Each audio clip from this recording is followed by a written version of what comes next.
વડોદરાના પાણીગેટ છીપવાડના એક રહેણાંક મકાનમાં ચાલતા ન્યૂ હુસેની સમોસા સેન્ટરમાં ઝોન 4 એલસીબીની ટીમે 6 એપ્રિલના રોજ ગૌમાંસ સાથે એના માવાવાળા સમોસા સહિતનો જથ્થો પકડી પાડ્યો હતો.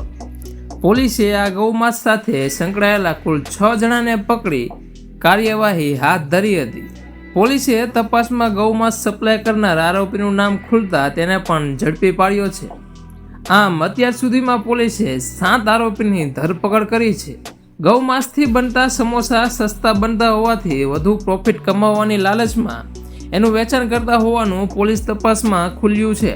ડીસીપી ઝોન 4ને બાતમી મળી હતી કે છીપવાડમાં ગૌમાંસનું વેચાણ થાય છે, જેના આધારે ઝોન 4 એલસીબી ટીમે મોહમ્મદ યુસુફ ફકીર મોહમ્મદ શેખના ઘરમાંથી પોલીસને 113 કિલો ગૌમાંસ, 152 કિલો સમોસાનો માવો અને 61 કિલો કાચા સમોસા મળીને કુલ 326 કિલોનો જથ્થો મળી આવ્યો હતો.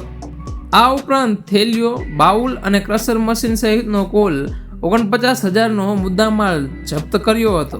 જેથી પોલીસે કુલ 6 આરોપીની પકડી પાડી કાર્યવાહી હાથ ધરી હતી અને 6 આરોપીના 1 દિવસના રિમાન્ડ મેળવવાની પૂછપરછ હાથ ધરાતા વધુ એક આરોપીનું નામ જાણવા મળ્યું છે.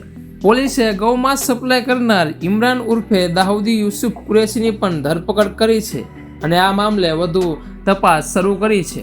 તેમણે વધુમાં જણાવ્યું હતું કે પિતા પુત્ર પાસે કોર્પોરેશનનું કોઈ લાયસન્સ પણ નહોતું અને તેઓ પોતાના ઘરમાં આ રીતે કાચા સમોસા બનાવી આખા શહેરમાં સપ્લાય કરતા હતા. ઘણી દુકાનો અને લારીઓ પર સપ્લાય કરતા હતા અને ઘરેથી પણ વેચાણ કરતા હતા.